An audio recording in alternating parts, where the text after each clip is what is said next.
Então, boa noite a todos. Essa é a nossa segunda reunião do grupo O Clube do Tarô. Hoje nós iremos estudar o arcano do Hierofante e a gente vai falar dele em vários tipos de tarôs diferentes. Cada um aqui vai apresentar um tipo de tarô diferente e também dar seus apontamentos. Então, eu espero que vocês possam aproveitar esse estudo conosco e aprender bastante nessa noite.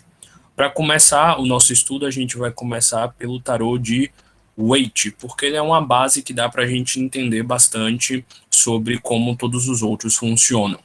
Se vocês estiverem vendo bem, fiquem em silêncio, se não tiverem, vocês falam aí que eu tento corrigir.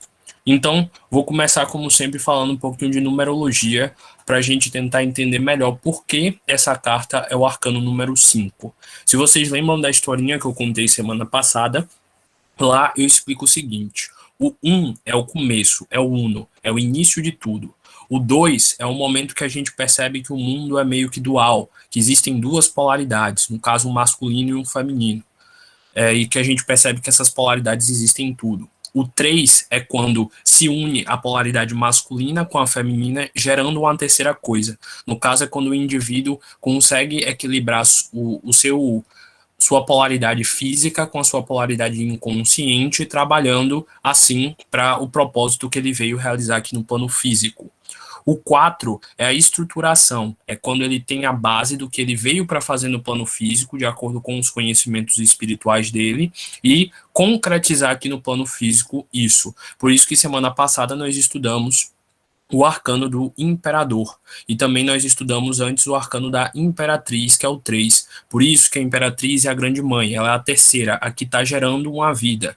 O 4 é o imperador, porque ele está estruturando o império que ele criou. E agora o 5, que geralmente é um número associado a conflito, porque é o momento onde a gente começa a entender que existem os quatro elementos e que a gente precisa equilibrar eles quatro para gerar o quinto, que é a união perfeita deles todos. Então, geralmente, nos arcanos menores, o número 5 é um naipe que tem uma ligação com conflitos. E por que o 5 caiu aqui com o Hierofante? Porque o Hierofante é o pontífice, aquele que faz a ponte entre o mundo espiritual e o plano físico. Então, ele é meio quem irá nos guiar para que a gente encontre esse equilíbrio mental e espiritual que a gente está tendo no meio dos nossos conflitos. Se você reparar que na vida física, a maioria das pessoas, quando encontram uma religião, é depois de ter passado por um momento muito conturbado, de muita falta de fé, de muitas dificuldades na mente, porque daquele conflito surgiu a busca pelo lado espiritual. Então, bora lá. Agora que eu já falei do número 5, eu vou sair da parte de cima para baixo explicando a carta. Primeiro, a gente tem que olhar que ele está usando, de certa forma, uma coroa, um solidéu, algo ligado à cabeça. Geralmente, quando no tarô aparece alguma imagem que tem uma coroa, algo do tipo, isso significa que ela foi coroada pelo divino. Então essa coroa foi colocada nele por Deus ou pelas grandes divindades, porque ele é um representante de Deus aqui no plano físico. Ele é o pontífice, ele faz a ponte entre o plano espiritual e o plano físico. Por isso que ele está com uma certa seriedade e está entre os dois pilares, porque ele tem que ter o perfeito equilíbrio entre a expansão e a restrição, entre o masculino e o feminino, a luz e a treva, o ódio e o amor, tudo com um perfeito equilíbrio. Depois, descendo mais um pouco, a gente pode ir para a mão direita dele, no lado esquerdo. O lado esquerdo da árvore da vida está associada à restrição, se eu não me engano. Se eu tiver errado, vocês me corrigem. E ele está aqui com a mão fazendo um mudra, que é o mudra que Jesus faz, que é um mudra que meio que representa que eu lhe dou a paz. Tem 3 dedos para cima, representando a trindade, e 2 para baixo, apontando para dentro, mostrando que a gente está tentando equilibrar isso. É o mudra Kinei Mudra. Cada um desses mudras aqui tem um simbolismo todo vasto sobre os elementos e os planetas. Então, por isso que ele está aqui fazendo esse mudra, porque esse mudra representa que ele está tentando atrair da trindade divina o conhecimento para distribuir às pessoas. Jesus sempre que saía pregando, saía fazendo esse gesto com a mão, apontando para as pessoas, meio que dizendo que ele dava a paz que existia nele para essas pessoas. E agora, indo para o lado direito e para o pilar da expansão, se eu estiver errado, me corrijam, que eu sempre troco os pilares. Ele está aqui com esse símbolo, que é meio como se fosse um cetro. Só que eu esqueci o nome certo, se eu não me engano, é o caduceu, ou é. Depois eu lembro o nome certinho.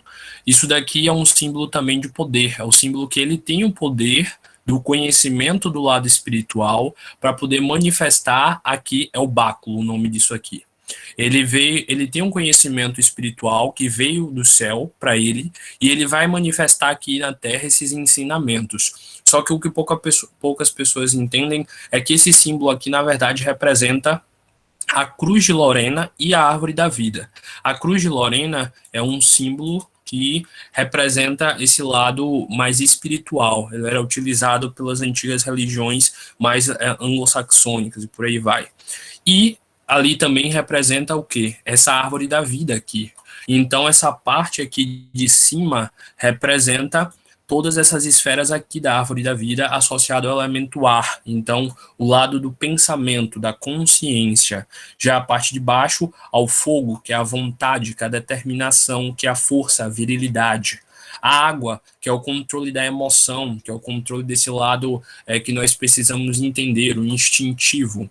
E a terra, a nossa solidez, o que a gente veio para fazer aqui no plano físico. Então ele vai nos ensinar a árvore da vida espiritualmente para que a gente atinja o nosso sol, que é Tífera. Então, ele tem o conhecimento para levar a paz da gente que veio do pontífice do céu, e ele tem os conhecimentos esotéricos e sobre a existência do nosso plano para manifestar aqui na Terra. Se vocês observarem aqui a túnica dele, tem 3 cruzes, mais uma vez representando a Trindade Celestial. A roupa dele é vermelha porque representa aquela vitalidade, aquela majestosidade, um império de certa forma. E se a gente observar aqui no centro dele, também sempre no centro entre os dois pilares, tem a chave, representando aqui que ele tem as chaves para abrir os caminhos espirituais, e a chave cruzada é o símbolo papal e o símbolo de São Pedro. Então ele é meio que um apóstolo que veio para abrir e limpar os caminhos para essa evolução. Aqui existe um pouco de debate entre os teóricos. Aqui dizem que a de cá é uma mulher e daqui é um homem. Outros dizem que não, são 2 homens e por aí vai. Mas vocês vão entender daqui a pouco por que isso. Primeiro, bora olhar a cabeça deles. Eles têm uma tonsura aqui. Geralmente esse tipo de cabelo é associado aos monges franciscanos. Por que esse local em específico da cabeça que está sendo raspado? Porque é aqui onde está localizado o plexo coronário, que é o plexo que está associado ao nosso cérebro, à nossa essência, e é que daqui desse plexo coronário que adentra o fluido vital, o fluido universal, que se transforma em fluido vital no nosso corpo. Então eles têm que ter essa parte da cabeça limpa para que eles possam receber melhor as energias do divino. O que o pontífice vai ensinar para eles precisa adentrar o cérebro deles. Sem falar que algumas religiões falam que o cabelo é como se fosse antenas, então aqui pode de certa forma atrapalhar e tudo mais. Então eles têm que ter com a mente aberta. Já o pontífice não usa essa tonsura porque ele está usando a coroa que representa a majestosidade dele que ele veio para ter nessa vida.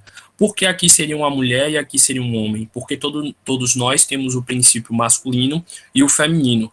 Toda mulher tem um princípio masculino inconsciente que se chama ânimos, e todo homem tem um princípio feminino inconsciente que se chama ânima.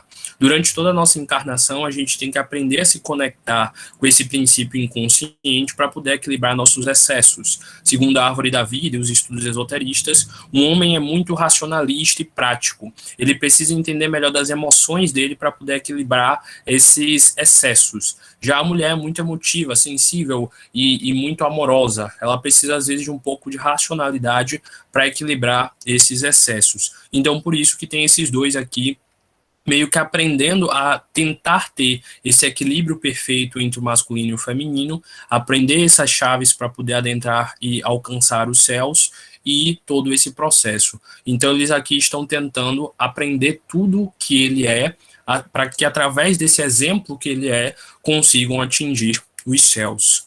E por que eu coloquei essas duas cartas aqui? Porque, se você observar, é, digamos que a mesma representação, só que ao contrário. Aqui seriam os nossos pendores negativos e nós presos a eles. Mas aqui a gente não vai se aprofundar muito, porque o estudo do arcano do diabo é outra semana, e aqui é os enamorados, que é a carta da próxima semana, que tem mais uma vez o princípio masculino e feminino tentando atingir o lado divino. Cada uma dessas cartas nos ensina parte do processo para a gente alcançar essa evolução. Então, essas outras duas cartas têm esse mesmo processo, além de outras como o julgamento e por aí vai.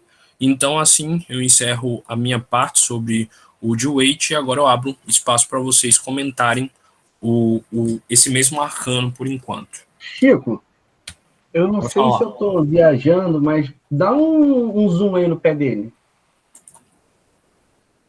Repara essas duas cruzes e essas 4 rosas do lado, que também, se você olhar, faz os 2 pilares da árvore da vida, completando com a chave aí.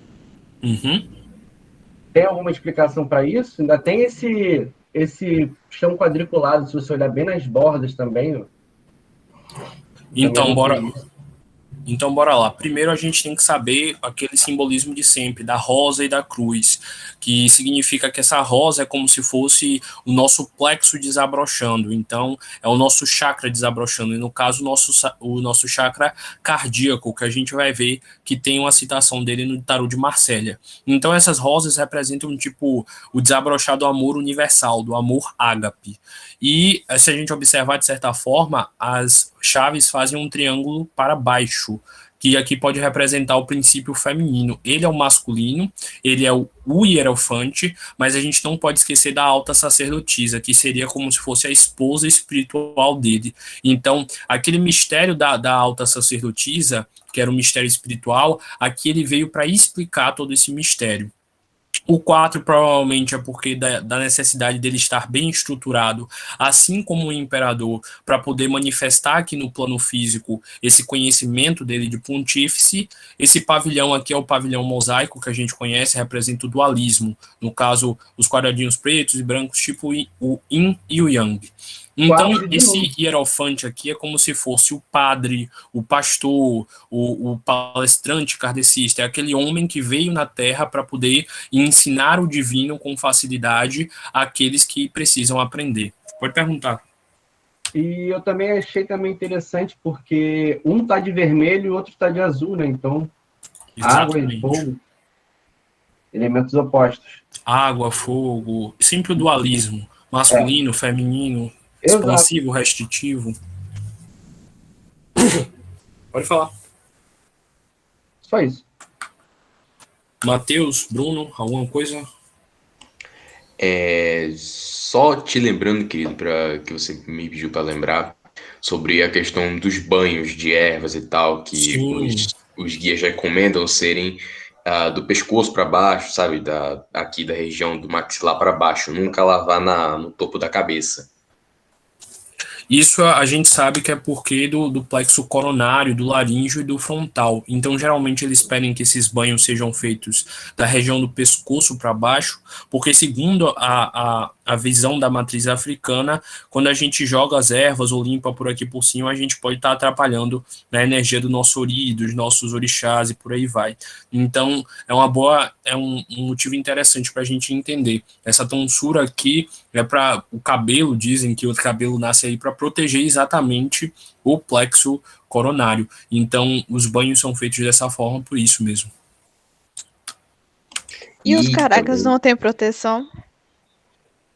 Não ouvi, pô. Repete. E os carecas não têm proteção?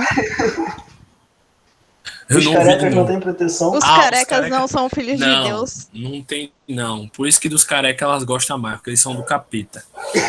Não, vale lembrar que, assim, realmente essa questão da erva, ela é um fato, né, tipo, mas aí vale lembrar também que são algumas ervas na Umbanda, elas podem ir, sim, no coronário. Sim, tem ervas que você pode jogar na cabeça, tem outras mais quentes, por assim dizer, que não podem ser jogadas, mas depende tudo das ervas.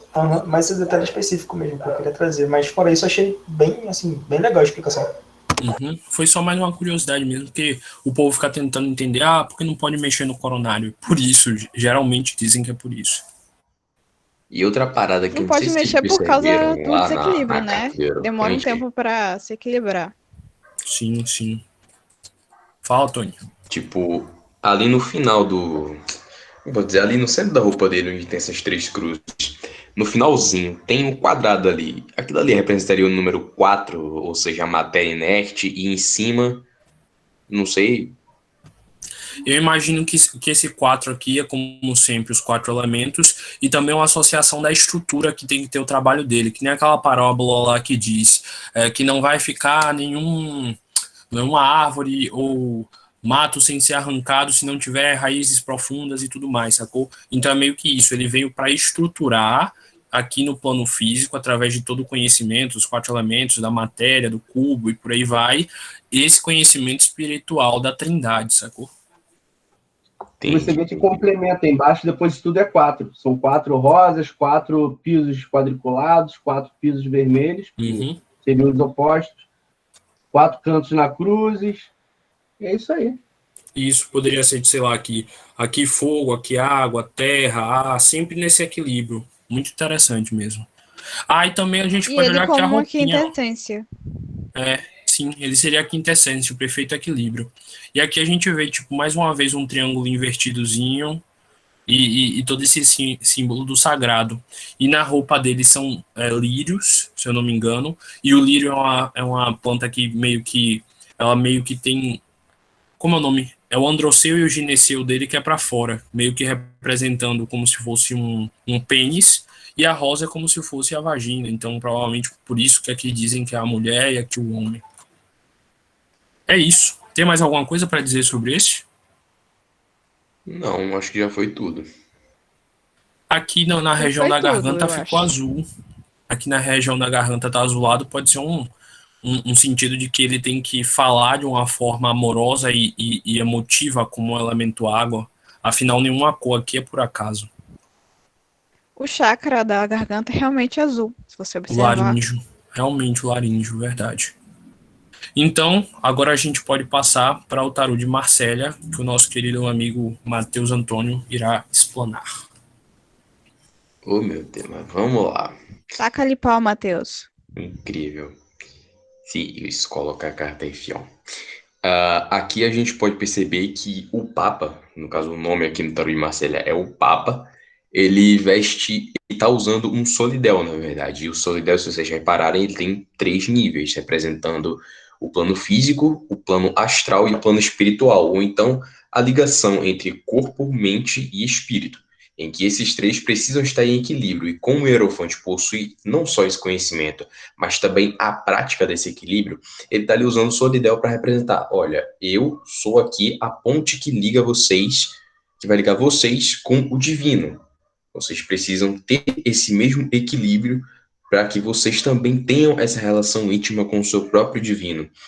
E na outra mão ele segura o báculo, que faz referência à cruz Lorena, como o Chico falou, e na mão dele ali está segurando uma luva, e nessa luva também tem uma cruz ali, se vocês repararem. E ele está justamente usando essa uma luva, e na outra mão ele está com a mão descoberta, e o mudra que ele está fazendo, ao contrário do deck de Waite, ele está fazendo esse mudra na altura do coração, representando que a paz que ele carrega está ali no plexo cardíaco dele, que é justamente o plexo que desabrocha, que ganha uma pétala a mais quando você atinge a verdadeira iluminação espiritual, quando você se torna um adepto, e aí você passa a literalmente emanar a luz divina a partir do seu plexo cardíaco.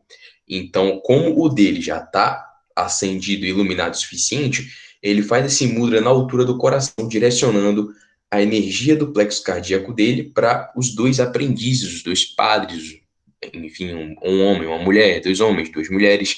Os 2 seres estão ali embaixo, de mãos abertas a ele, e meio que numa posição inferior a ele, numa posição geográfica inferior a ele, dando a impressão de aprendizado, de que como o Hierofante fosse um mestre daqueles 2 pupilos ali. E algo muito interessante que o báculo do Hierofante traz, o solidel do Hierofante e a posição dele, da cabeça dele em relação à cabeça dos 2 discípulos, dos outros 2 padres, é a relação da tríade. É mais uma vez a força divina se manifestando através da figura do Hierofante. A gente não tem só o número 4 como a cruz, que é a solidificação, ou então o número 5, que seria o enigma do ser humano, que seria a quintessência, os 4 elementos, mais o espírito ali para ser desvendado, para ser redescoberto e para ser religado. A gente também tem a posição da tríade para ser pensada. Então, e outro aspecto que tem aqui no Tarot de Marselha é que o Hierofante ele está sendo realmente mostrado como alguém velho, como um homem velho. E para mim essa é a principal relação com o signo de Touro. Tem tem muito a ver com o aprendizado através do tempo, tem muito a ver com passagem de ritualística tradicional, de costumes, a importância que a pessoa dá à própria educação que ela recebeu de casa, aos próprios costumes que ela aprendeu com a família, na escola, enfim, qualquer maneira de aprendizado e também em relação à própria fé, já que, como o Francisco falou no começo, é que a gente tende a procurar a nossa fé, que seria o Hierofante, no momento em que a gente está perdido, no momento em que nada parece fazer sentido. Realmente no momento de uma crise moral ou de uma crise existencial que cada um passa. Fora isso, tem os 2 pilares ali bem discretos atrás do Hierofante. E as cores, como a gente já sempre fala, são geralmente vermelho, azul e branco por causa da França. Tem esse tom nacionalista no Tarot de Marselha. E no mais é isso. Se alguém quiser comentar também. Lembrando também a mão dos dois, uma para cima e uma para baixo, representando a lei da correspondência. Tudo que está em cima é como o que está embaixo. Tudo que o Solve e Papa... coagula. Isso, solve e coagula. É você diluir e depois coagular, você dissolver. Ele vai pegar o divino e vai dissolver e coagular de uma forma que eles consigam absorver. Então vai pegar a lei da correspondência. Tudo que está no plano divino pode ser ensinado de forma fácil àqueles que estão no plano físico. Lembrando também que o Hierofante era um grau muito alto dos sacerdotes egípcios. Então, naquela época, ser um hierofante, ser um sacerdote, era algo muito sério. Eram homens que nasciam para isso, que já tinham uma mediunidade muito grande desde a infância, que passavam por testes imensos, testes de, como é o nome,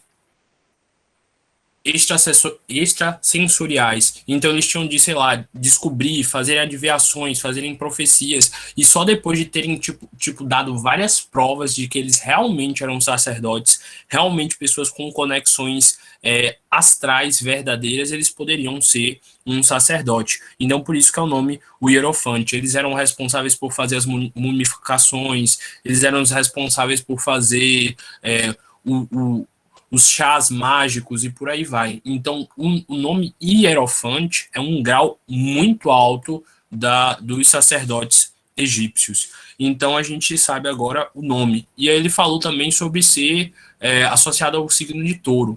Por que touro? Porque ele é como se fosse o pastor e os aprendizes como se fossem as ovelhas, ou então os touros. O touro sempre foi um símbolo de fertilidade, de força, de virilidade. Então, é meio que um rebanho do Senhor. A gente, quer dizer, do lado espiritual, entende o seguinte, que a gente tem um pontífice, no caso, uma pessoa mais evoluída, um ascensionado, um avatar, que já conhece, já entende o lado espiritual, que ele vem à Terra e ele nos busca como seus aprendizes. Então, por isso que o signo de touro, que ele é meio que um pastor que precisa ordenar esse rebanho, esses gados. Ou então, em algumas outras vertentes, está associado ao signo de Áries, o Hierofante, sim, está associado ao signo de Áries, porque dizem que o pontífice tem que ter muita energia, tem que ter palavras de fogo, determinação, para poder movimentar a realidade e transformar, através de um batismo de fogo, de pensamentos, de vontade, esses seus aprendizes. Então, alguém tem mais algo a falar do Tarot de Marselha? Eu só reparei ali que na coroa, se você olhar a única parte em verde, ó, representando o elemento terra, na primeira linha de coroa, e depois o vermelho, fogo, aí meio que um impulso. O terra não ar, né, na verdade, em cima. e depois fogo. A água, se você reparar, ali embaixo faz um cálice invertido, ó, tá vendo? Faz um triângulo invertido na roupa dele entre os peregrinos. E conclui com terra aqui, ó. Tanto na mão, tanto no manto. Ou seja, os 4 elementos. A gente pode entender que ele é o elemento terra, afinal ele é a manifestação do divino. Daí vem o elemento fogo, o água e o ar, que é o mais rarefeito, que estaria mais associado ao plano das ideias de Platão e etc, etc. Então eu acho que assim a gente encerra Marsella, tudo bem? Vamos passar então para o tarô da Golden Dawn com o nosso frater Bruno Castro. Bom, eu acho que, na verdade, grandes partes assim, do simbolismo, né, do arquétipo aí do Hierofante já foi tratado. Né? Nós temos aí o fator conhecimento, né, que a gente consegue observar aí pelo grande pergaminho na mão dele, né, demonstrando aí que ele detém aí bastante, como é que eu posso dizer? Bastante informação, né? Não só informação, mas conhecimento mesmo, né? Ele tem aí, de uma forma um tanto diferente, aquela mesma... Qual o termo usado, Frater, por favor?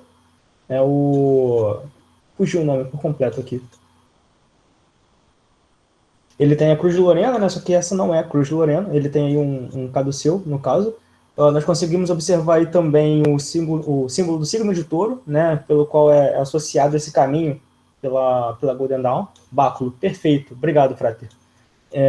Nós temos aí também aquela mesma colocação no coronário, né? Exato, com as 3 partes que já foi citado também, né? Eu acho que não tem muito de diferente dos outros arcanos que já foram citados. Acho que com isso a gente consegue evitar. Um dia nascendo lá atrás. Isso faz alguma diferença? Bom, eu tentei associar isso com relação à árvore da vida, mas confesso que não consegui obter muito sucesso. Talvez isso tenha a ver com a questão dos pilares, né? Tanto do rigor, através do vermelho, quanto do rigor e o da... Gente, hoje eu tô Misericórdia. Da misericórdia. Perfeito, Frater. Perfeito. Através ali do... Então aqui a gente também vê mais claro os 2 touros nessa associação do elemento touro. Correto. O sol nascendo pode representar o despertar que esses discípulos dele vão nascer para a vida, vão sair da noite escura eterna, da escuridão eterna. Aqui a gente pode falar que ele está a graus acima, escalas acima dos seus discípulos, por isso que ele está com o seu trono acima da matéria. Perfeito. O báculo está fazendo aquela proporção áurea, fazendo aquela espiral, representando o ciclo eterno de evolução que a gente está tendo, saindo do zero e expandindo em consciência. Não sei mais, talvez essa barba 2 pontos fazendo a polaridade só para zoar mesmo. Boa. Que nem nosso frater Rafael fala que se a gente quiser a gente acha uma formiga que dá significado. Rapaz, vou dizer para vocês, esse báculo com esse espiral aí no final, eu interpretei de maneira um pouco diferente. Tipo, pensa que o báculo ele é o começo do caminho, e aí o espiral você começa de fora para dentro. Isso poderia significar que o ciclo evolutivo não é procurar o que está fora, é procurar o que está dentro de você, é você imergir dentro da sua própria existência. Perfeito. Talvez esse seja o recado que o Hierofante tem que te dar, e por isso que ele é a contraparte masculina da sacerdotisa, ele tá apontando pra que baixo. é a rainha do inconsciente. Exatamente, a sacerdotisa. Tu falou o que, Lorena?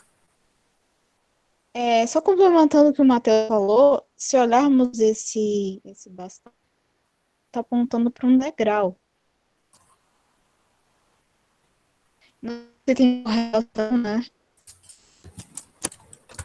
É que seu áudio tá muito ruim, eu acho que é a internet. Mas eu acho que ela falou que tá apontando pro degrau, meio que ele tá mostrando o caminho para poder os iniciados subirem os degraus da escala da vida.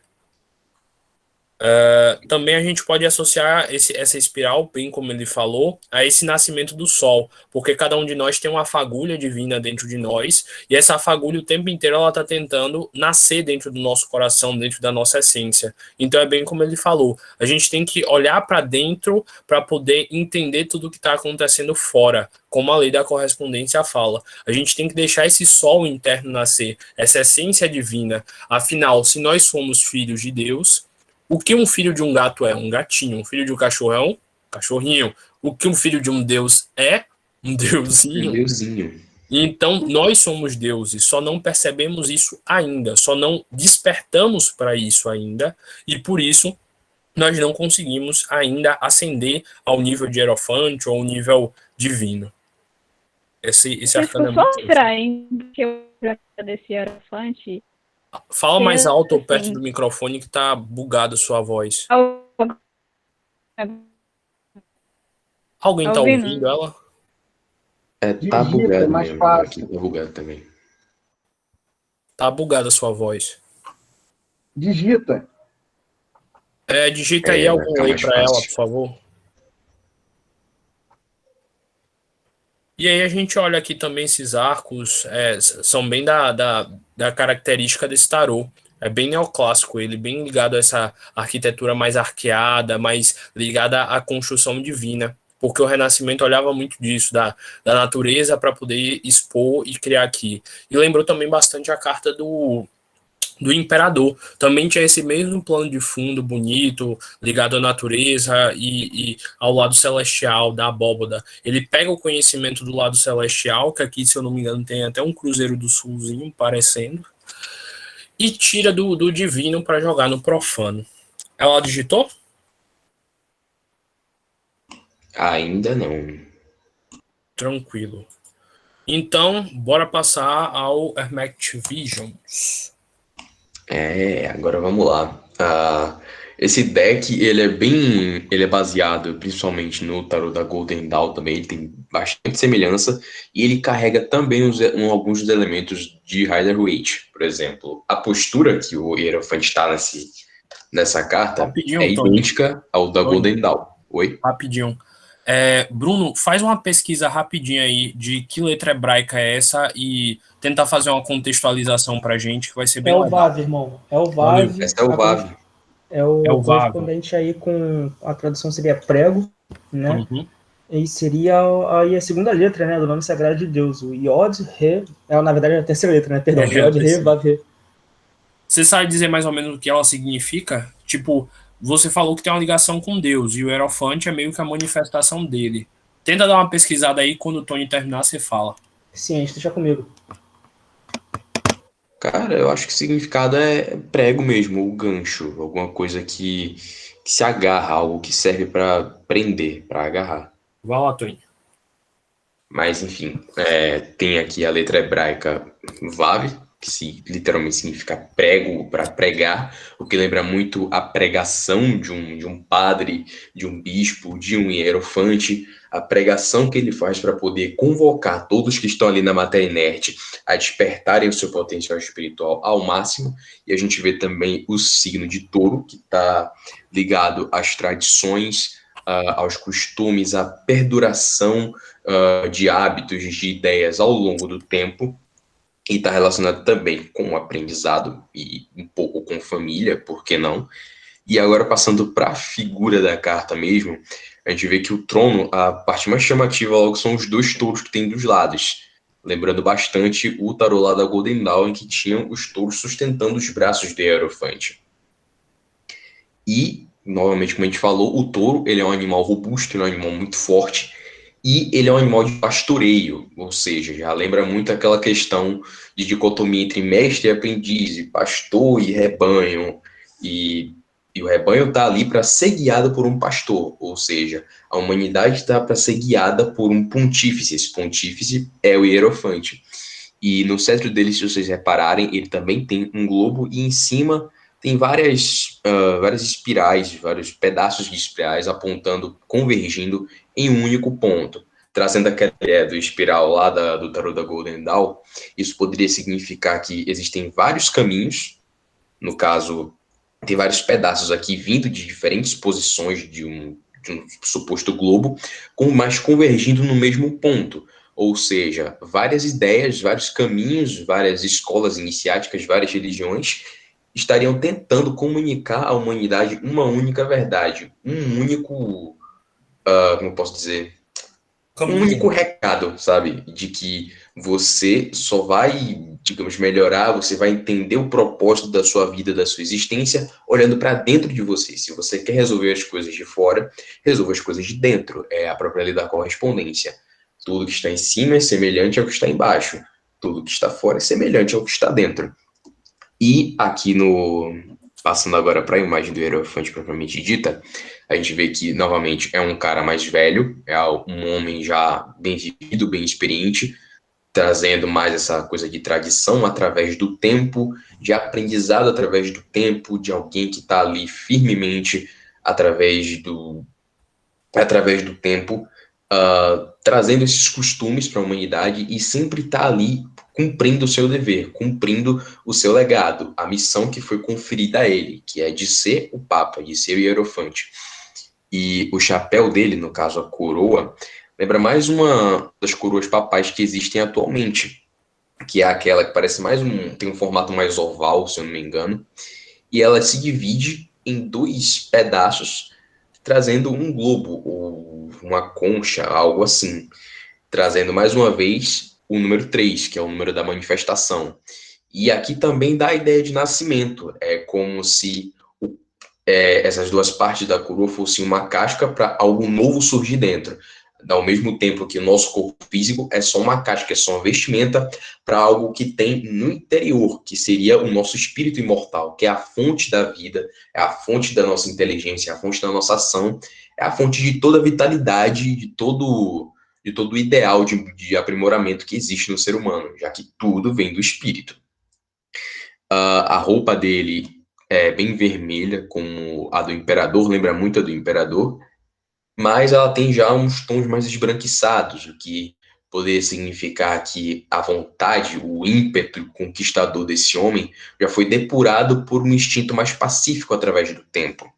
E aqui a gente traz, na outra mão dele, ele traz o mesmo livro da lei, ele traz um pergaminho enorme, ou seja, ele tem o conhecimento, ele tem as tradições, ele está ali para passar essas tradições para a humanidade, para que ninguém esqueça dessas leis, para que ninguém esqueça dessas tradições e para que todo mundo saiba qual exatamente o caminho a se seguir, já que existem as escrituras sagradas guardadas pelo Hierofante.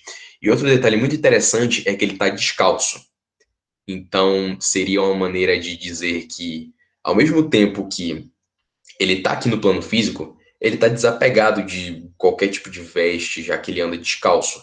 Ele quer sentir a própria terra, ele está ligado com a própria terra, ele é uma pessoa muito tradicional, e ao mesmo tempo ele está tão comprometido com o seu próprio propósito, com a sua missão, que ele não calça calçados, ele está ali andando com seus próprios pés e não se importa. Basicamente, é essa simbologia que eu tenho dessa carta. Então, se alguém quiser acrescentar, pode ficar à vontade. A gente olha também aqui fazendo meio que um triângulo para baixo, assim como a gente viu nos outros, que pode ser uma representação do feminino, como sempre. Por isso a ideia de nascimento, por isso que eu falei, que parecia que estava nascendo ali, dando nascer de uma coisa nova. Lembra realmente a essência feminina. Sim, sim. E o nome do chapéu, como a gente falou, é Mitra, que ela tem um símbolo, meio que um formato de um peixe, aquela associação de Jesus com o pescador e por aí vai. E se você observar, a roupa dele tem meio que umas escamas aqui, pelo menos eu entendi como algo parecido com escamas. Talvez essa associação de novo com o elemento água. De resto, é uma carta muito linda, muito bonita para a gente trabalhar. Bruno, tu conseguiu achar um significado para cá? Sim, irmão. Sim, pode na falar. Verdade, eu ia falar sobre isso exatamente agora. Talvez essas escamas façam referência à armadura, não a um elemento água, né? Porque pelo que eu pude ver, assim, numa pesquisa rápida, relembrar, na verdade, né, a letra hebraica Re, se a gente for levar lá para os naipes dos arcanos menores, a gente teria ali o Iod como elemento fogo, né, o primeiro Re como elemento água, certo? O primeiro Re como elemento água, o Vav como elemento ar e o segundo Re como elemento terra. certo? Então, na verdade, o hierofante pode estar análogo também ao elemento ar, no caso, no sentido de transmitir conhecimento, né? Cara, aí é que tá. Dentro da árvore da vida, é uma questão que eu, particularmente, sempre me perguntei muito, né? Mas aí eu acho que não sei se valeria a gente entrar nesse debate aqui, que pode estender bastante tempo, né? Aqui é a parte de trás da carta que mostra o caminho na árvore da vida Correto. que ele faz. E é basicamente isso aí que ele falou, que é o caminho entre. Qual é o nome dessa esfera mesmo? Rockman. Rockmar e com Reset. Reset. Sabe falar alguma coisa sobre isso? Quiser falar, pode falar. Rapidinho. Então, irmão, é porque é um arcano que eu particularmente não tenho, assim, muita base para falar. Porque o que acontece? Alegadamente, esse arcano tem bastante a ver com a energia Tem do até a signo de runa touro. aqui, né? Tem sim, tem Muito sim. legal, velho. Muito bem feito. Esse aí é o HKT do Débio. E aí, mano, o que acontece? Isso aí, esse caminho ele é comparado com o signo de touro, né? E eu particularmente tenho uma certa dificuldade entre associar o conhecimento, né, o ensinamento transmitido e recebido, com essas duas esferas, né? Tanto com Resed quanto com Rockmar. Porque assim, Resed, tudo bem, aquela questão de bastante expansão, Júpiter, né? bastante É Júpiter, né? correta, é Júpiter, junto com ali o Rockmar Bom, ali. Fala, irmão, pode falar. é isso, eu ia perguntar se me permite. Rockmar, no caso, seria a sabedoria divina, já que ela faz parte da tríade superior ali da árvore da vida. E Sim, esse caminho que liga Rockmar a Chesed, que seria a expansão, como eu poderia definir Chesed? Seria a benevolência, no caso, aquele sentimento que todo ser humano tem de ser ético, de ser um ser humano ético, de fazer o bem. O Hierofante seria essa ponte, ele traz uma razão a esse sentimento que a gente tem de se desenvolver perante enquanto seres humanos, perante a sociedade. Então, ao mesmo tempo que o ser humano ele tem esse impulso ético, eu diria que o Hierofante também nos lembra da nossa moralidade, perfeito. do porquê que a gente tem que agir desse jeito, do porquê a gente busca ser do jeito que a gente é. E o Hierofante, ele vem trazer justamente essa iluminação. E outra coisa que eu gostei de reparar também, que eu fiquei atentando aqui, é que do pilar masculino, do pilar da expansão, o Hierofante, ele tá ali, ele é o caminho que está mais ascendido entre todos. Então, o Hierofante seria um aspecto mais espiritualizado da árvore da vida, o aspecto mais espiritualizado do ser masculino, na verdade, porque ele estaria justamente nesse caminho entre a sabedoria divina e o impulso do homem, que seria a benevolência da alma. Então, ele faz o trabalho da religião, de religar a essência humana com a essência divina, que no final acabam sendo uma só. Vocês Eu que divaguei conhecem, bastante. É isso aí. vocês que conhecem melhor, aqui é Netuno, não é isso? Não, esse aí seria Urano. Isso é Urano. Urano. Urano foi aquele da história da castração. Faria mais sentido se aqui fosse Netuno, porque seria tipo do inconsciente para a consciência do divino. Vocês têm alguma teoria por que seria Urano? Tenho, irmão. Na verdade, a gente vai para mais. Quer falar, irmão? Pode falar. Não pode falar, você sabe mais do que eu, pode falar. Pode falar. Porra, quem dera. Não, tipo, todo mundo aprendendo, pô, todo mundo crescendo junto. Fala. Aí o que acontece? Na verdade, esse trio aí de cima, na árvore da vida, dependendo da corrente, né? Se a gente for pegar o Crowley, por exemplo, vai dizer que, na verdade, o link à Terra seria Plutão, e não o Netuno. Né? Eu, Bruno, particularmente, comungo um pouco da visão do Del Débio, pelo menos da forma de como o Del Débio ele divulga, né? Porque, bom, a gente tem ali Plutão como o poder extremo, né? Então, assim, acho que tem bastante a ver ali com a questão de Keter. E o Urano, dentro da astrologia, ele teria a ver com aquela questão de revolucionar mesmo, né? De romper limites, romper Ter o barreiras. próprio conhecimento. Sim. Então, mas também tem bastante a ver com aquela questão de originalidade. E o Rockmar, ele traz bastante essa questão dentro da árvore da vida. Né? Ele vai sair ali do ponto e vai se tornar ali um traço, um contínuo. É Como é que eu... Ué, cadê o Chico? Eita. Bom, enfim, dando continuidade, né? Dando continuidade. O Urano ele teria a ver ali com aquela questão de de trazer novidades, né, dentro tanto da árvore da vida, com a questão de originalidade, tanto da questão da astrologia, com a questão de originalidade, quanto da própria árvore da vida, né, que é a questão de você trazer aquela continuidade do ponto, né, o primeiro polo masculino ali onde nasce. Então eu acho que tem bastante a ver, sim, com Urano, né, e ali Opa, o guerreiro voltou. Daí, dando continuidade, né, o outro lado ali seria Saturno, fazendo a questão ali da restrição, tanto, de novo, né, tanto pela astrologia quanto pela própria questão cabalística ali da árvore da vida. Relaxe, não falhou aqui não, foi que eu tava procurando essa imagem aqui para ajudar a ilustrar melhor para a galera. É o caminho de Rockmar para Reset. Então ele está fazendo esse caminho aqui de Urano para Júpiter. E lembrando aqui também de uma brincadeirinha que eu vi um pessoal falando do motivo de ser a sacerdotisa, depois a imperatriz, o imperador e o hierofante. Eles explicam o seguinte: começa tudo no louco, depois vai para o mago, e aí vem a imperatriz. Vem a alta sacerdotisa. Então a alta sacerdotisa seria o 2. Então o início daquele lado espiritualizado, sutil, meio que ainda num mistério. Depois vem a imperatriz, que é aquele amor divino de mãe.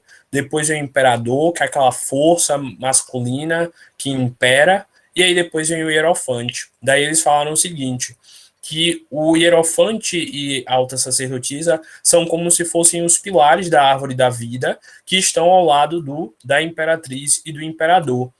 Se a gente parar para olhar, lá no tempo medieval, sempre era primeiro o rei, depois os cleros, depois a plebe. Então é meio que por isso que colocou primeiro a sacerdotisa, depois a imperatriz, depois o imperador, depois o hierofante, porque eles são meio que os pilares da árvore da vida dos dois.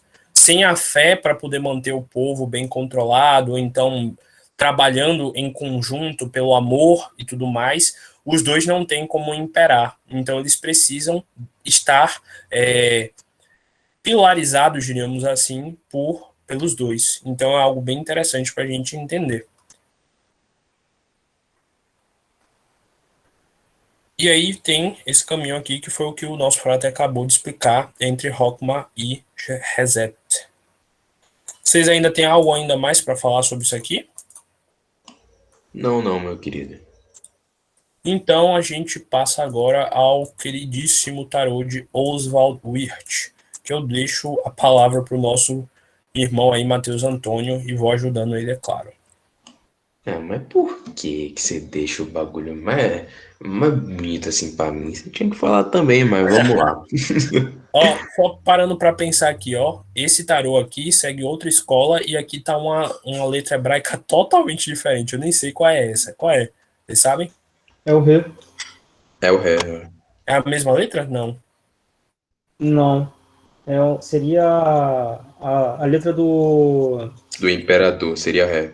Correto, é do imperador. Mas aí a gente tem aquela teoria, né, de que o pessoal divulgou errado ou de forma diferente, justamente para pegar os que não estavam, né, inseridos nas ordens iniciáticas. Tem essa teoria mesmo que fala daquela inversão da força com a justiça, se eu não me engano, e por aí vai. Então pode ser sim uma inversão proposital para nós neófitos quebrarmos a cara. Mas a gente dá um malabarismo e tenta explicar. Mas enfim, bora lá, Matheus. Pode falar. Aqui é Brasil. Sim. Jeitinho brasileiro. Só lembrando que a parada, eu tava pesquisando, só pra complementar mesmo. A parada da força com a justiça, da inversão que fazem, é outra treta. Esse bagulho de diferenciar e de trocar as letras em cada carta é sobre a questão do louco tá no começo ou no final. Aí meio que fazem essa troca justamente por causa disso que Francisco e Bruno falaram, só para pegar quem tá ligado e quem não tá ligado, entendeu? Para separar o joio do trigo. Mas vamos lá, falando sobre o tarô de Oswald Wirth, sobre o deck de Oswald Wirth. Sem falar que eu também ouvi uma vez que era tipo assim, se você tivesse no grau 1, você aprendia numa ordem do tarô. Se você estivesse no grau 2, ele já mostrava, isso aqui tá invertido. Porque isso ia separando as pessoas. Geralmente quem vai crescendo na ordem em graus é quem realmente é dedicado e aprende. Então eles deixam um conhecimento de verdade para quem passa, sei lá, do grau 3 ou do grau 12, por aí vai. Então por isso essas inversões. tanto para vazamentos para neófitos, do pessoal de que está no grau baixo, quanto na própria ordem, pelo ascender na ordem. É só para complicar a vida de quem é pobre e não mora na Europa para ter acesso a essas honras dos dois Exatamente. aí. Mas vamos lá, gente. Exatamente, burguês safado. Mas vamos lá. Aqui a Matia gente tem chora. basicamente os mesmos símbolos do tarô de Marselha, só que o tarô de Wirth, ele é bem mais trabalhadinho, ele traz muito mais detalhes. Aqui a gente tem o mesmo Solidel e ele traz os mesmos Mitra. níveis. E em cada centro ali, digamos, do primeiro nível para o segundo e do segundo para o terceiro, a gente tem a simbologia da flor de lis, que é a flor que representa a sexualidade. Então você pode pensar numa cabeça mais mundana, como um ser tão iluminado traz um símbolo que representa a sexualidade? É porque a sexualidade é um tabu muito grande. Então a gente tende a ver o sexo como algo mundano, mas não. A magia sexual é uma maneira de iluminação muito grande. E o Hierofante, claro, ele domina esse conhecimento, ele domina esse segredo. Então, Sim, essa tanto é uma das que formas de antigamente você ascender esse existia as conhecimento. sacerdotisas sagradas, digamos assim. Tem essa história aí também, entendeu? E, inclusive, foi por isso que veio aquela questão do tabu sexual da Igreja Católica e veio todo esse dilema de mulheres não assumirem cargos papais, sabe? Elas têm aí só como freiras, como noviças e tal. Mas E teve uma, né, que dizem que foi uma papa. exatamente. É por isso A que tem um questão da nome, a papisa papisa, também. vem dessa mitologia. Aí, encimado ali do solidel, a gente tem mais uma vez uma cruz, que representa novamente os 4 elementos, e o número 4, que é um elemento que é um número que representa a solidificação, a estruturação. Então, o hierofante ele também tem essa figura masculina de estruturação, de estabelecer algo muito fixo, mas, novamente, um aspecto muito mais espiritualizado. Reparem que a cruz está ali na pontinha do solidel. Então, seria muito mais o aspecto espiritualizado dessa força masculina que, por exemplo, o imperador traz. E aqui a gente vê novamente ele fazendo o mudra da dominação na altura do coração, do plexo cardíaco, que a gente já explicou que é o plexo que literalmente se abre, ele se desabrocha e cria mais 2 pétalas, e esse processo diferencia não adepto, do não ascensionado para aquele que já ascensionou, se tornou a parte da eternidade e agora participa da grande obra. O Hierofante também é um desses. Ele já concluiu o processo kármico dele, ele já se tornou um ser ascensionado e ele voltou aqui na sua missão papal de fazer a sua pregação, de trazer esse conhecimento, de trazer as leis divinas, de trazer a tradição religiosa, seja ela de qual religião for, para os seus discípulos que estão ali. Um deles, inclusive, está com a posição das mãos meio que tentando ouvir ou orando com a mão para cima, e o outro está com a mão para baixo, novamente fazendo uma menção à lei da correspondência. Tudo que está em cima é semelhante ao que está embaixo. E voltando para o hierofante, a gente vê que ele está segurando ele está com 2 luvas agora. E as 2 têm o sinal da cruz. Novamente, falando sobre a estruturação, sobre os 4 elementos e sobre a iluminação. Aqui a gente tem a cruz de Lorena também, nesse báculo que ele traz. E uma coisa muito interessante que a gente pode reparar sobre os outros padres que estão ali abaixo dele é que um é o inverso do outro. Isso significa também a lei da polaridade. Percebam que um tem um cabelo preto, o outro tem um cabelo loiro. Como eu posso dizer? A gola da roupa de um é o inverso da cor da gola do outro. A vestimenta de um é o inverso da vestimenta do outro. Então isso é claramente a essência masculina e feminina juntas ali, é a essência expansiva e a essência restritiva ali, mostrando também pelos pilares que estão ali bem discretinhos atrás do hierofante, e no topo eles desabrocham como flores que tem 4 pétalas, se a gente observar, mais uma vez trazendo o número 4, que lembra muito a cruz. Francisco, quer falar alguma coisa? Você estava com o microfone piscando aí, filho? É que eu esqueci de desligar. Mas sempre lembrando que a cruz do cristianismo é um grande símbolo dos quatro elementos. A parte que está fincada no chão é o elemento terra, depois o elemento fogo e o ar. E lembrando que esse nome Inri, que geralmente colocam para Cristo, na verdade representa os quatro elementos. E o I representa ígnea, algo assim, que é tipo fogo, o Natúria, que é tipo a terra, o R eu esqueci, e o I também, mas cada uma dessas letras aqui, na verdade, representam os quatro elementos. Então, Henri Cristo, Ave Cristo, é aquele que domina os quatro elementos, aquele que veio com o controle dos quatro elementos. Se alguém souber aí as outras duas letras, pode falar que eu esqueci. Mas o Igni é o fogo, o Natura é a terra, o R é Rea, que é, se eu não me engano, é água, e Pô, o eu I é realmente outra esqueci, palavra. velho. Mas eu acho que é basicamente isso mesmo. É porque esses nomes são em latim ou são em sânscrito? Eu não lembro. É latim. Na verdade, eu tenho uma referência sobre essas quatro letras aí, do ritual menor do hexagrama, que no hebraico aí seria o Yod, Nun, Resh e Yod. Aí o primeiro Yod seria ali aquela questão da existência mesmo, ali da natureza, né? O Nun seria aí o arcano da morte no tarô, que seria ali a morte dessa natureza. O Resh seria o renascimento dela, com o arcano do sol, né? E o Yod é aquela natureza já revivida, digamos assim, né? Então seria o Yod, Nun, Resh e Yod. Mas aí pode ter a ver também com essa questão. Pode ter não, né? É exatamente isso, né? Essa questão aí dos quatro elementos, de certa forma. Foi isso. Eu aprendi isso no próprio blog do Del Débrio. Ele estava fazendo um texto sobre o cristianismo e o lado ocultista do cristianismo. Daí ele falou isso, que boa parte dos verdadeiros sacerdotes do cristianismo eram estudantes de cabala. Inclusive, se a gente observar a parte subterrânea de muitas igrejas de lá da Europa, tem templos maçônicos embaixo, no subterrâneo. E aí ele falou que o INRI, na verdade, eles colocaram, dizendo que, na verdade, era uma sigla para Jesus é o rei de Israel, algo assim, que é como geralmente os católicos estudam, mas, na verdade, significa isso. Ignia, Natura, É Rea Jesus, e o o I. rei dos judeus, por assim Isso, dizer. Jesus, o rei dos judeus, perfeito.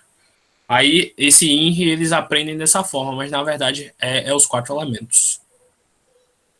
E aí, se não tiverem mais nada a dizer sobre isso daqui, lá pro final eu vou procurar o INRI certinho para a gente deixar aqui gravado. Eu passo agora pro tarô Ethereal Visions, que é desse artista aqui, Matt Huggens, sei lá como é que fala, mas eu adoro esse tarô porque ele é bem minimalista, mas ao mesmo tempo, com esse minimalismo, ele passa toda a enxurrada de elementos que tem aqui nos outros. Então, primeiro a gente vê aqui a cabeça dele com essa mitra, ou esse solidel, alado, representando que a cabeça dele pode estar aqui no plano físico, mas ao mesmo tempo ela está no plano divino. E geralmente os deuses egípcios, gregos, etc., que tinham asas representavam a capacidade de se movimentar entre as diferentes dimensões. Então, a cabeça dele pode estar aqui no plano físico, o corpo pode estar no corpo físico, mas a essência dele, o coronário, o frontal, estão nos planos dimensionais ascendidos, nas existências superiores. Mais uma vez, um homem sábio, com barba, representando todo esse lado divino. Como a gente sempre explica, o cabelo em algumas religiões representam os fios, como se fossem antenas, então representando esse lado de conhecimento dele. Ele deixou o tempo passar e assim ele foi adquirindo esse conhecimento. A gente vê de novo um Mudra aqui na região do coração, mostrando que ele está colocando o amor divino que existe nele, o sol interior dele para fora através dos seus ensinamentos. Mais uma vez a cruz de Lorena, mais uma vez ele meio que levitando, voando, porque ele já não está aqui mais no plano físico. Por isso que ele não tem um trono. Ele não precisa do trono. Inclusive o Papa Francisco fez isso. Ele retirou os tronos de ouro e começou a usar um bem simples. E isso é muito da essência dos monges franciscanos. E aqui eu gostei que o trono dele é como se fosse um ar que está fazendo ele levitar acima da matéria, como se ele fosse Parece Zahir. pétalas. Faz o quê? Parece pétalas. Desabrochando. Sim, pode ser também pétalas desabrochando. Me lembrou bastante Zahir da Lenda de Korra. Então ele tá meio que levitando, é como se ele estivesse meditando de uma forma espiritual tão avançada que ele tá ali levitando. Então eu achei muito interessante. Alguém viu mais alguma coisa aqui nesse arcano que não vi? Não, não, vi não. Aqui também tem essa roda, meio que um Ouroboros, um ciclo cheio de rosas aqui, meio que mostrando que o desenvolvimento é cíclico de desabrochares. E é isso. Creio que é isto. Eu lembrei de mais alguma coisa, mas esqueci de falar, enfim. Então, aí a gente passa para o próximo tarô, que é o mitológico, que é o do Frater Rafael, mas como ele não está presente, então eu farei a explicação. Aqui é o Centauro Quiron, e para quem não conhece, Quiron tem um mito. E para entender o tarô mitológico, a gente tem que entender os mitos. Segundo a história, Quiron era um homem muito inteligente, que ele tinha muitos conhecimentos sobre todas as áreas da natureza, da vida e tudo mais, e, em principal, ele era um grande curador, porque conta a história que durante um dos trabalhos de Hércules, em algumas versões, em outras versões, nos trabalhos de Aquiles ou de Perseus, ele tomou uma flechada. Vou seguir a versão de Hércules. Ele tomou a flechada num dos 12 trabalhos de Hércules e, por causa dessa flechada, ele passou a ter uma ferida na perna que nunca sarava, porque ele era filho de um deus, se eu não me engano. Então, ele tinha a imortalidade, mas a imortalidade não o livra dele, não o livrava dessa dor, porque a flecha tinha sido melada no veneno da Hidra de Lerna, que era um monstro mitológico que tinha um veneno muito letal. Então, essa flecha ficava fazendo com que a coxa dele doesse muito, mas ele jogava todos os ungüentos, as folhas, tudo em cima para tentar curar, para tentar cicatrizar, e não cicatrizava de modo algum. Então, Quiron ficou representado como um arquétipo da ferida que nunca sara. No kardecismo, a gente estuda e entende que os espíritos estão sendo expatriados aqui do planeta Terra, os atrasados, e estão indo para o planeta Quiron, porque lá eles vão poder trabalhar essa ferida que nunca sara, a ferida, essa chaga moral, essa chaga na túnica nupcial, que é o espírito deles. Então, por que o Hierofante e Quiron? Assim, Quiron, depois disso, depois de uma ajuda com Zeus, ele acabou morrendo, mesmo sendo imortal, e ele se tornou a constelação de Quiron também, o planeta, enfim.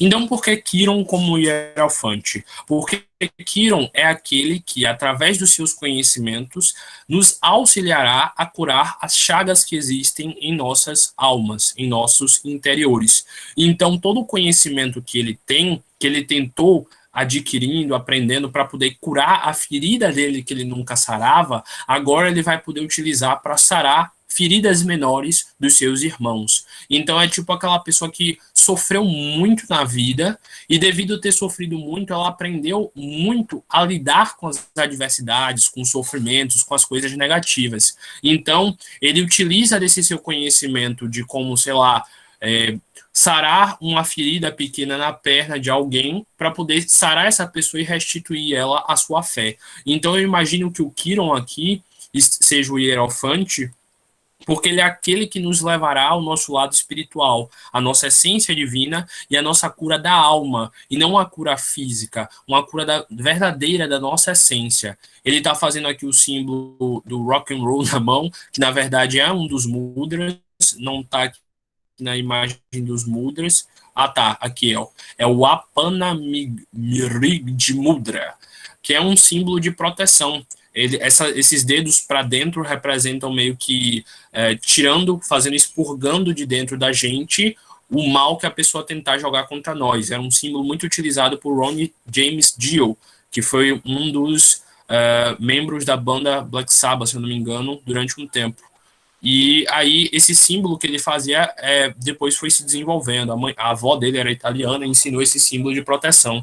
E aí virou o símbolo do rock and roll, mas na verdade é um símbolo de tipo afastar mal olhado.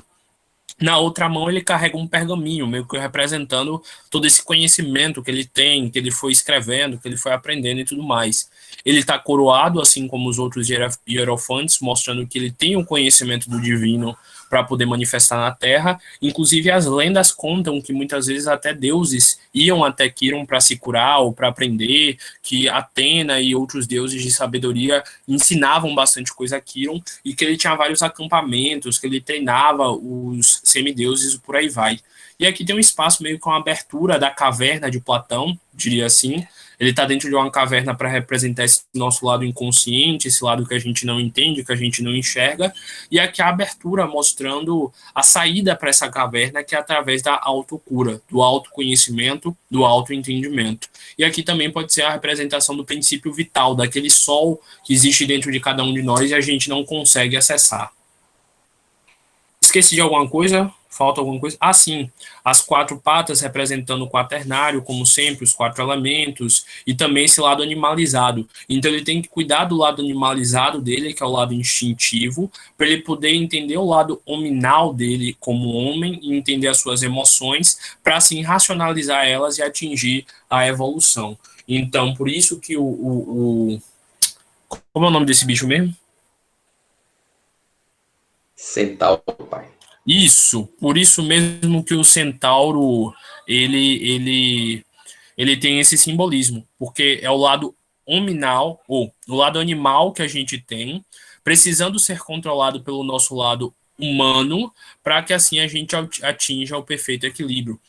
Algumas vertentes falam que durante a evolução da raça ariana, da quinta raça raiz, que é a nossa raça atual, sem falar em qualquer sentido de nazismo, a raça ariana, ela quando se desenvolveu aqui no planeta Terra, ela teve um grande débito kármico com o lado emocional. Por isso que todos nós, seres humanos, constantemente estamos tendo de trabalhar nossa emoção, porque a gente não aprendeu a emoção divina, a gente aprendeu a emoção humana.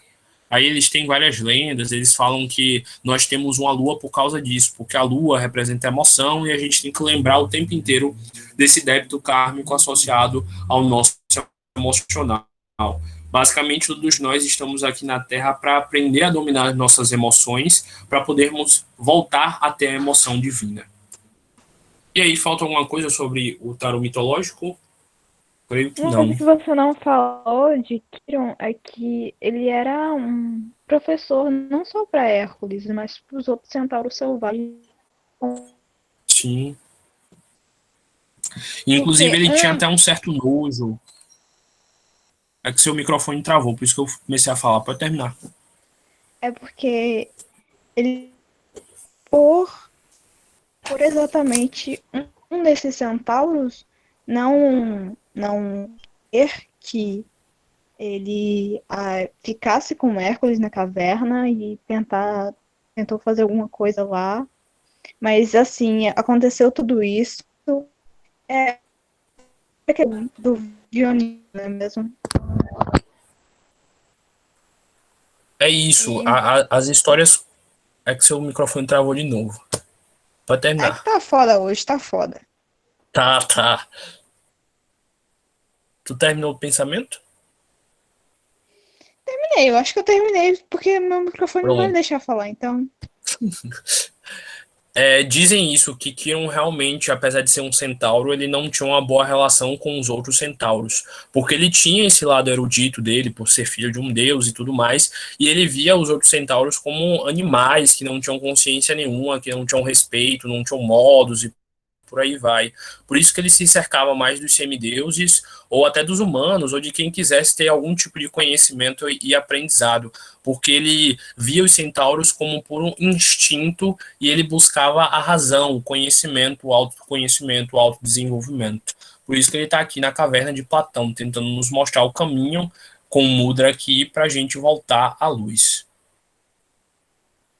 Alguém mais algo para falar sobre o tarô mitológico?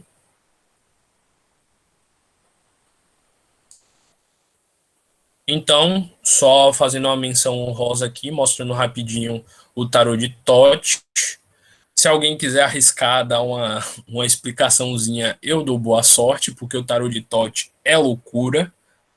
Mas, sei lá, tem aqui o hexagrama. O hexagrama, como a Muito gente sabe, é ácido um na símbolo. mente. Eu tô sem chá de cogumelo aqui, gente. Não dá.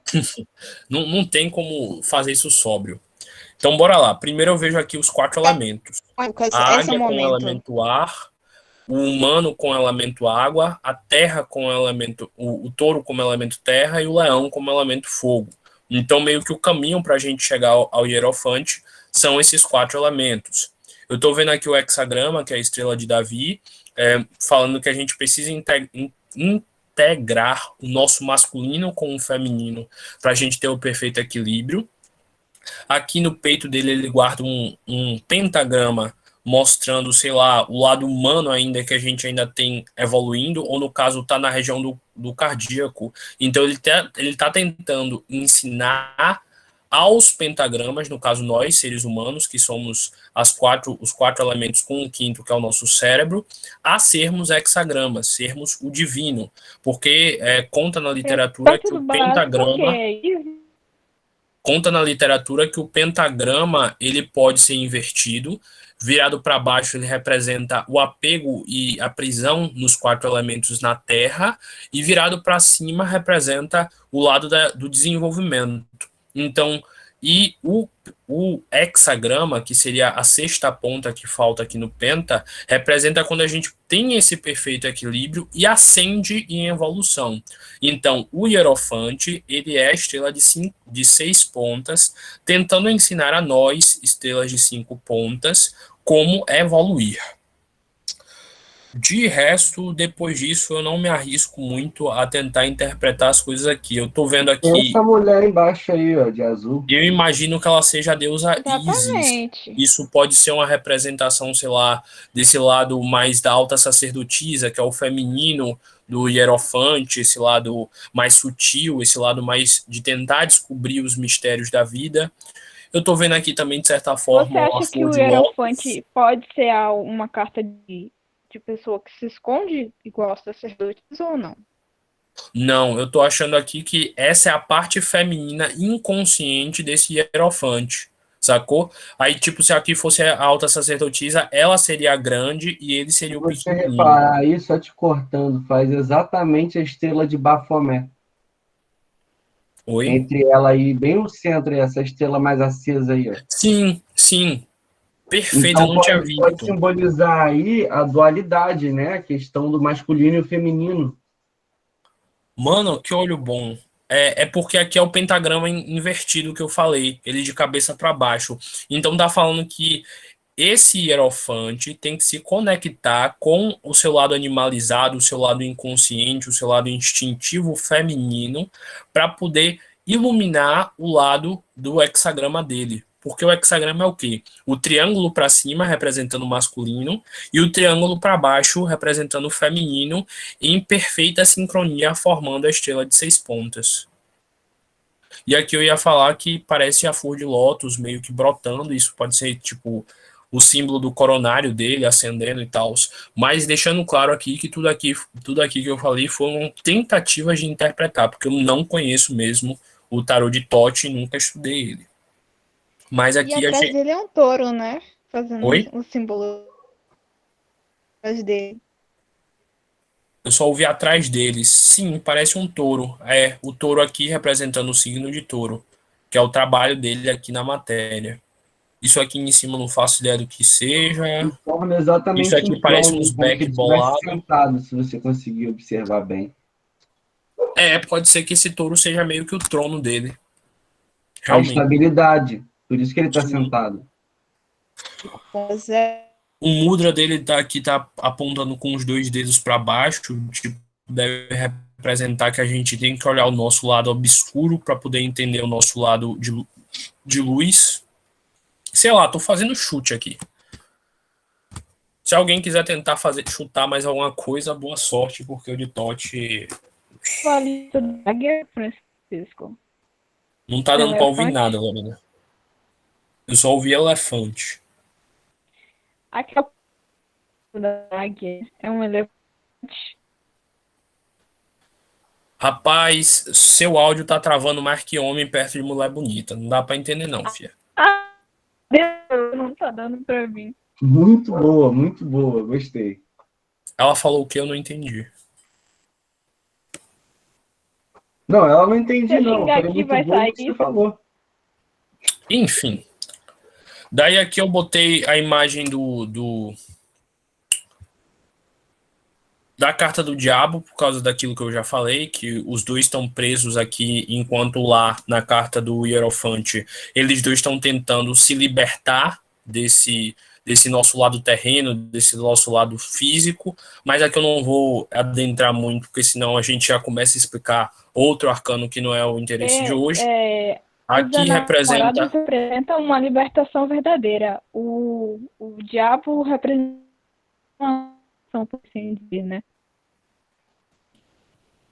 Representa a libertação egóica. Aqui é a libertação verdadeira para a gente entender o nosso lado celestial. Por isso que é meio que um verso do outro. Aqui, em vez de ser o diabo, é o anjo, e aqui, em vez de eles estarem presos, eles estão livres. Aí aqui tem a sarça ardente, tem a árvore de Eva, mas isso daqui é para o próximo domingo. Aqui a gente já explicou que são as partes da árvore da vida, saindo da parte mais rarefeita do ar para o plano do fogo, da água e da terra. Aqui a cruz de Lorena que a gente já explicou. O mudra de Jesus. O mudra, a árvore da vida. E assim eu imagino que encerra, porque a gente já explicou todos os arcanos. Então, agora, passando aquela nossa brincadeira final, eu deixo para os fratres expositores o seguinte questionamento. Se vocês estivessem jogando tarô como arte divinatória e, sei lá, caiu na tiragem a carta do Hierofante, o que isso significaria para vocês? É claro que a gente sabe que depende da pergunta, mas num sentido geral, qual seria a explicação que vocês dariam? Primeiro, nosso querido Matheus Antônio. Vamos lá. Num sentido mais geral, falando sobre a carta do Hierofante quando ela cai, como eu interpretaria essa carta?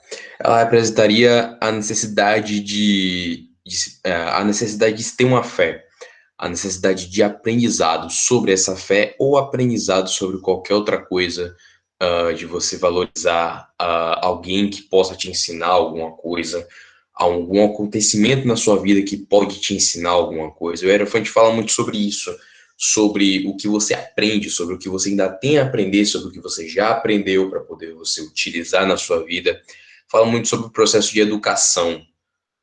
Então, se saísse o Hierofante assim, eu diria que, de primeira, para a pessoa prestar atenção no que ela já aprendeu ou no que ela precisa aprender, em algum tipo de fé que ela precisa professar, talvez, que ela precisa se encontrar, e para ela prestar atenção também em tradições, provavelmente, que ela segue, que estejam limitando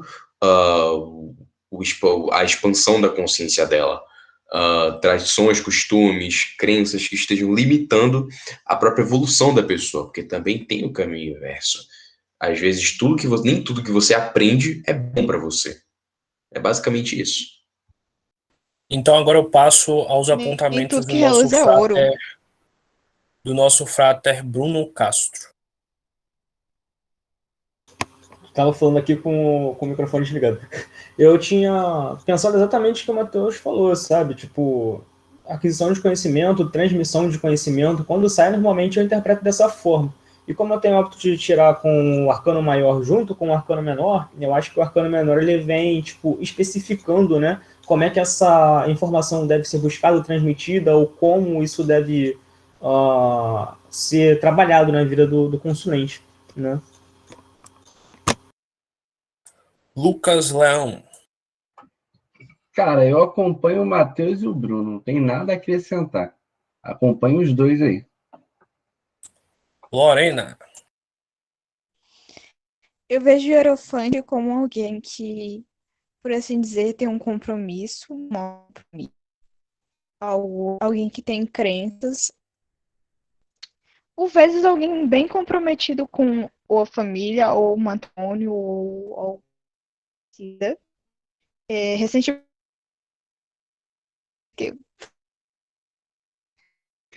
assim, por assim dizer, eu vejo alguém com um tipo de ligação com autoridades. Wanda ou Célio, algum dos dois quer fazer algum apontamento? Se quiserem, podem ficar livres para fazer.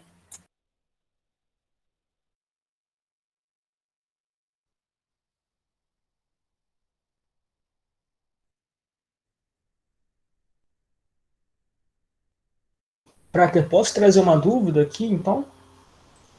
Pode falar, pode falar. Cara, o que que acontece? É uma coisa que eu pontuei e o Frater Antônio e o Tony ele chegou e comentou, realmente, ele falou bastante sobre a visão do arcano, em específico, né, do arquétipo dentro da árvore da vida, mas o que eu torno a bater na tecla aqui é, tipo, onde é que entra Touro nisso?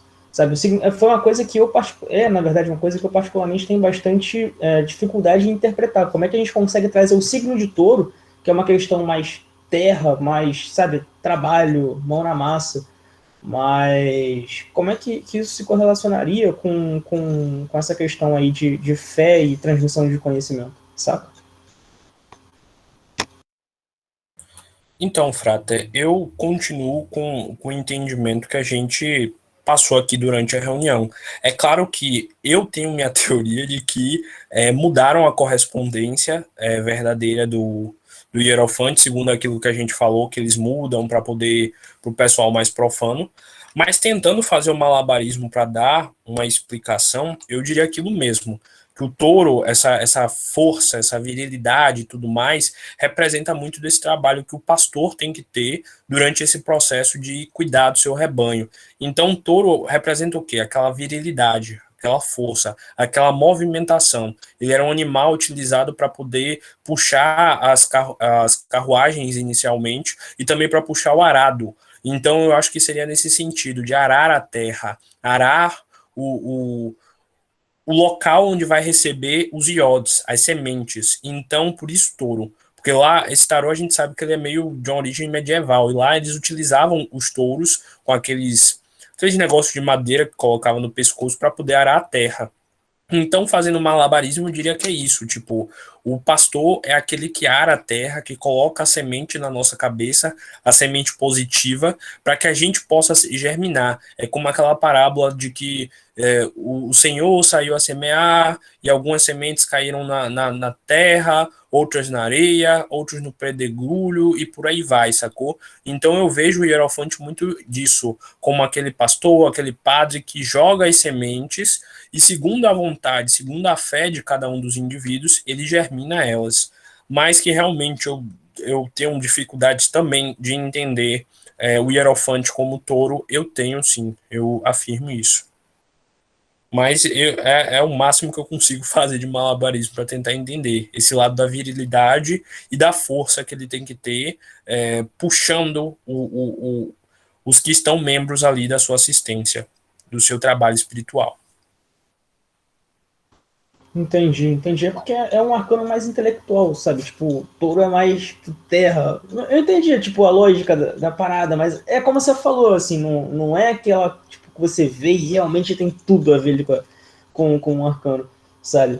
Mas tem outros que tem bastante a ver, sim. E, enfim, a explicação ela é lógica, faz sentido, sim. Tem uma Faz sentido. energia de sacerdotismo no Hierofante. Tem uma energia, perdão, não ouvi. Também não ouvi. Uma energia de um sacerdote Hierofante. Eu só entendi sacerdotisa e hierofante. Poxa, hoje tá foda, viu? Tem energia de sumo sacerdotisa no Hierofante, por assim dizer. Fala xingando que a gente vai conseguir te ouvir. Porque Só quando sai você xinga, palavrão. parece que sai um milagre assim no microfone. Caralho. Aí eu saio tudo. Impressionante! É absurdo. Xingando. Enfim, bora lá. Energia de Hierofante e vice-versa. Eu acho que ela falou que a alta sacerdotisa tem uma energia de hierofante e vice-versa. Eu acho que foi isso. Mas é basicamente isso. Se a gente for olhar, por exemplo, o imperador, que foi que a gente trabalhou semana passada, é muito Ares. É aquele imperar, aquela força, aquela vontade e tudo mais. Os Enamorados, que é que a gente vai ver próxima semana, é muito Gêmeos. Tem a dualidade ali, tem o homem, tem a mulher, tem todo o trabalho de inconsciente e tudo mais que a gente vai estudar. Só que o Hierofante dá esse bug pra gente, porque a gente pensa no Hierofante muito mais como elemento ar, como algo etérico, como aquelas nuvens com os anjozinhos flutuando e tocando harpa e cantando. "Oh!". E a gente não consegue pensar no Hierofante como um signo de terra duro fixo. E isso que gera o bug pra gente. Talvez a gente esteja faltando de estudar o lado mais sutil do signo de touro, que é esse lado mais do amor angelical. Afinal, o signo de touro é regido por Vênus, é regido por esse amor. Talvez seja touro associado a esse lado mais amoroso, o amor universal, o amor de mãe que faz com que existam frutas, alimentos em toda a nossa realidade, o amor Gaia.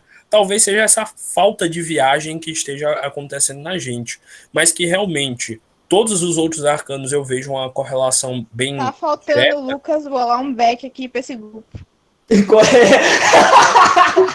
Filha faltando. errada.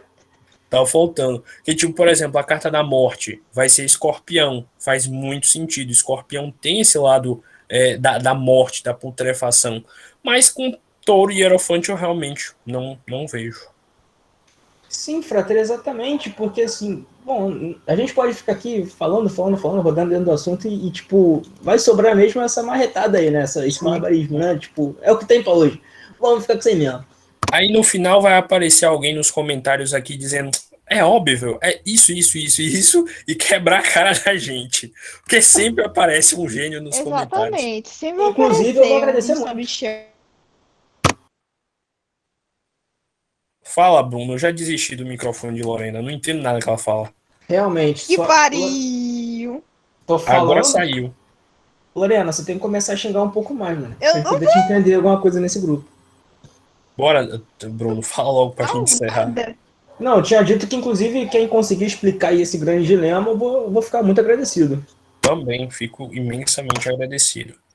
Enfim, vou agora passar a minha visão do que eu entenderia caso saísse numa tiragem.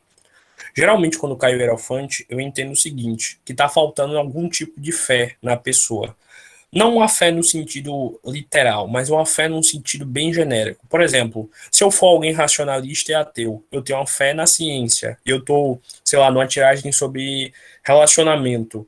Me falta lucidez nesse relacionamento, me falta minha fé nisso, me falta uma conexão com o meu divino e com o que eu entendo ser o certo.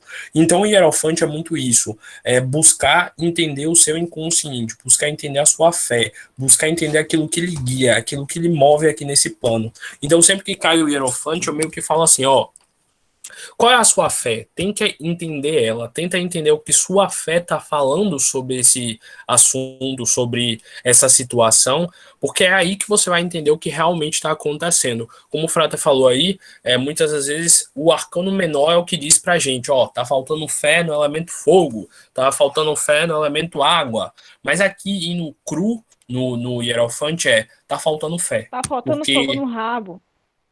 talvez. Então tem todo esse lado da sensação, do sentir do divino, da percepção do divino, de estar associado a ele, entender ele, vivenciar ele e poder, assim, manifestá-lo. É aquilo que a gente falou, é como se cada um tivesse um sol dentro, uma fagulha divina. É aquele momento que eu falo para a pessoa, ó, medita sobre esse assunto aí. E ouve a voz da consciência. Ouve o que aquela vozinha tá lhe dizendo. Ah, vai dar errado. Ah, vai dar certo. Ouve aquela vozinha e segue. Sinta o hierofante que existe dentro de você e seja o hierofante que você é, porque existe um lado hierofante dentro de você. Assim como na semana passada eu falei que você também é um imperador e pode imperar, nessa vez eu falo, sinta o seu lado hierofante, o seu lado divino, o seu lado filho de Deus, que lhe faz um Deus adormecido. Sinta esse lado, essa sua essência, esse seu sentir, que você vai estar próximo do significado da pergunta que você tirou. Sinta e essa é a resposta. Busque a sua fé, busque entender o que a sua fé diria sobre essa situação e com base nisso tente encontrar o seu equilíbrio. Alguém mais tem algo a falar? Não, eu tenho só que agradecer por todos os conhecimentos que vocês estão passando. Eu, por exemplo, não gosto de tarô, já joguei muito tarô, mas não tinha esse simbolismo. Então, eu quero agradecer a vocês e dizer que vou aqui continuar escutando vocês. Muito grato, Vandinha. Muito feliz saber que você está aqui prestando atenção, aprendendo com a gente.